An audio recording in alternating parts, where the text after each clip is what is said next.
इस धरने में जो पूरे देश में जिस बात को लेकर गांव में रहने वाला आम व्यक्ति जिस बात से आक्रोशित है उसको लेकर जो धरना किया जिला कांग्रेस कमेटी जालोर ने, हमारे बीच में उपस्थित रमीला जी जिलाध्यक्ष, हमारे पिनवाल के साथी विधायक समरजीत सिंह जी, सुखराम जी, सरोज जी, हमारे सभी अग्रिम संगठन, महिला कांग्रेस, सेवा दल, NSUI, सबके जो है जिलाध्यक्ष और सभी उपस्थित कांग्रेसजन, आपको काफी बातें सबको ध्यान भी है, यहाँ भी भाषण में बताई और सब लोगों को कंठस्थ है। और ज्यादातर लोग यहाँ जो बैठे हैं, कईयों ने देखा है नरेगा को, कईयों ने उसको अनुभव किया है और कईयों ने उसको चलाया भी है। तो सरपंच रहा है, जनप्रतिनिधि रहा है और गांव में रहने वाले प्रत्येक व्यक्ति को ये ध्यान है कि नरेगा हुआ, मनरेगा हुआ, क्या उद्देश्य था यूपीए सरकार का, मनमोहन सिंह जी ने या यूपीए चेयरपर्सन सोनिया गांधी जी ने किस सोच से इसको शुरू किया था और इसका ध्येय क्या था। ये तो एक मनरेगा की बात है, आप पीछे उठा के देखो तो ऐसे कई मुद्दे हैं। उसका कारण एक होता है कि जब पार्लियामेंट चलती है, संसद चलता है, लोकसभा राज्यसभा चलती है और लंबी चलती है, उस समय सरकार को देश के वर्तमान स्थिति पे, वर्तमान हालात पे जब विपक्ष के लोग घेरते हैं और बात चलती है तो उन सारे मुद्दों से भटकने के लिए जवाब नहीं दे पाए, तब आप देखो ऐसे बिल लाते हैं वापस और उस पर चर्चा करो, ताकि 2-3 ऐसे बिल आ जाए और 2-4 दिन चर्चा में चले जाए और टाइम लंबा खींच जाए, तो वो जो संसद का समय है वो निकल जाएगा ऊपर होकर और समय निकल जाएगा। तो दूसरा मामला जो है, विपक्ष के नेता राहुल गांधी जी हो, ये जो विपक्ष में जितने भी हमारे साथी दल बैठे हैं, वो सारे मिलकर अगर उसको उठाएंगे तो इनको समय नहीं मिलेगा, लोगों को पता नहीं चलेगा और उस बात पे बहस नहीं करनी पड़ेगी, जवाब नहीं देना पड़ेगा और उससे छुटकारा प्राप्त हो जाएगा। इसलिए ये सारा काम जो है केंद्र की सरकार ने हाथ में लिया है और उसी में ये काम ले लिया। पहले मनरेगा, महात्मा गांधी जी जिस प्रदेश से देश के नेता थे, राष्ट्रपिता किसको कहा, आजादी के पूर्व, आजादी के बाद इस संसार में, इस देश में मनुष्य जीवन लेके जो किया, उनमें एक महात्मा गांधी थे जिनको राष्ट्रपिता हमने कहा और राष्ट्र का पिता बताया।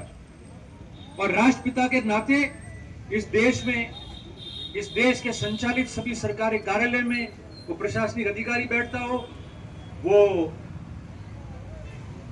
राजनेता मंत्री बैठता हो, देखो तो राष्ट्रपिता महात्मा गांधी जी की, भारत रत्न बाबा साहेब भीमराव अंबेडकर जी की, इनकी जो है तस्वीरें आपको स्थायी परमानेंट हर जगह मिलेगी।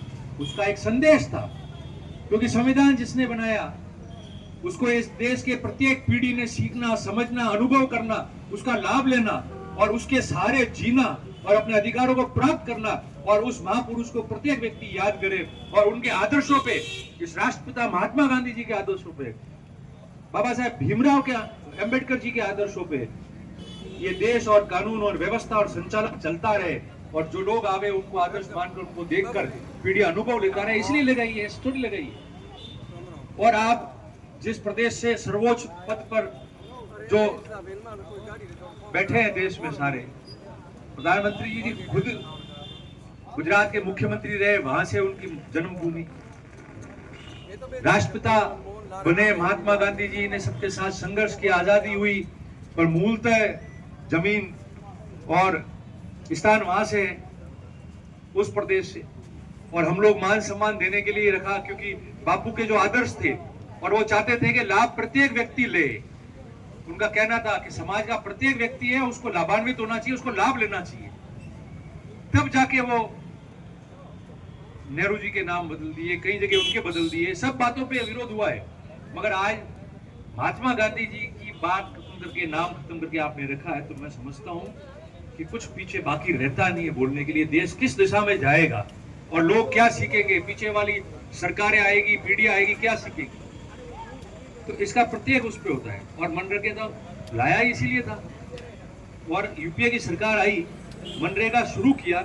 उससे पहले आप जानो, एक उदाहरण आप सबको ध्यान है कि 98 में जब कांग्रेस की सरकार 90 के दौर के बाद में पहली बार बनी, 8 साल बाद में, समरजीत सिंह जी एमएलए थे 98 में, 2000 में भीषण अकाल हुआ। राजस्थान जो है ये अपना वाला भाग तो पूरा उसके चपेट में था। सोनिया गांधी जी खुद आई थी और अपने इसी रास्ते से यहाँ बाड़मेर और सब जगह गुजरी गई। उस दौरान भी कांग्रेस पार्टी, कांग्रेस के सरकार, कांग्रेस के नेताओं, कांग्रेस के मुख्यमंत्री, कांग्रेस के मंत्री, उनकी ये सोच रही थी कि राजस्थान में किसी को भूखा सोने नहीं दिया। बनने की तो बहुत दूर की बात है। और इतिहास गवाह हो गया था कि गेहूं की बोरियां जो है वो जमा हो गई थी काम करने की। इस सोच से और उस भावनाओं से काम किया और इसीलिए वो मनरेगा आया कि लोगों को काम मिल जाए, गांव के बाहर नहीं जाना पड़े, पलायन करना नहीं पड़े, किसी के पास रोजगार नहीं है वो बैठा है छोटा मोटा काम कर सके। और यहां तक कि भारत सरकार जो यूपीए सरकार थी, कांग्रेस की, डॉक्टर मनमोहन सिंह जी की सरकार, उन्होंने यहां तक समय में भी छूट दे देते थे। गर्मी होती थी, समय सीमा में छूट कर दी। कई मुद्दे आए, रोजगार दिन बढ़ाने, पेमेंट बढ़ाने, सब पे किया। और आज क्या हालत है?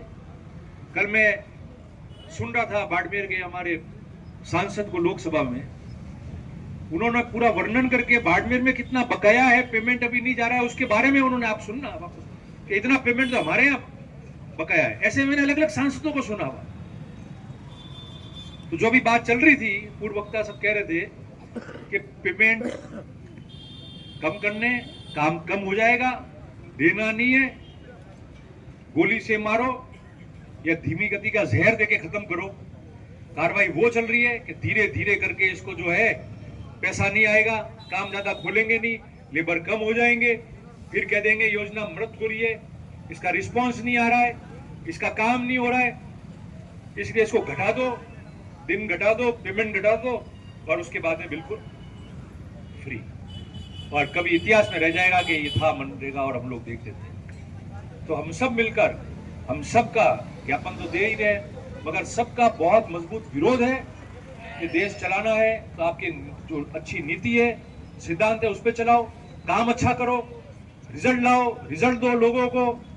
केवल पुरानी सरकार जो कांग्रेस की रही है या एनडीए यूपीए की रही, उनको एनडीए समर्थित लोग या सरकारें प्रदेश में या देश के अंदर अगर उनके सिर्फ नाम चेंज करने से समय पसार करना है खाली और चुनाव में वोट लेके सत्ता हासिल करके बैठना है, तो इससे उस प्रदेश को और देश को बहुत पीछे ले जाने वाली कार्रवाई चल रही है। ऐसी 50 उदाहरण है जो इन्होंने किया। आप लोकसभा या राज्यसभा का कोई भी सत्र भी उठा के देख लेना, उसमें ये ऐसी बातें कराएंगे 2, 4, 5, 10 दिन, है ना, बेतुकी बातों से कराएंगे कि बस इससे टाइम पास हो जाए, चले जाए, कोई काम नहीं हो। इसलिए हम सब मिलकर विरोध दर्ज कराते हैं और इस ज्ञापन के माध्यम से देश में लोग मांग करके पूर्व की तरह जो नाम है वो होना चाहिए। महात्मा गांधी हम सब के आदर्श थे, उनके नाम पे एक योजना रखी है। ऐसा करने से भविष्य की पीढ़ियां जो है वो कुछ और सीखेगी। इसलिए मेहरबानी करके जो है हम सरकार से निवेदन करेंगे कि आप इसको ठीक करें, अन्यथा वापस बड़े स्तर पर हमको आंदोलन करना पड़ेगा।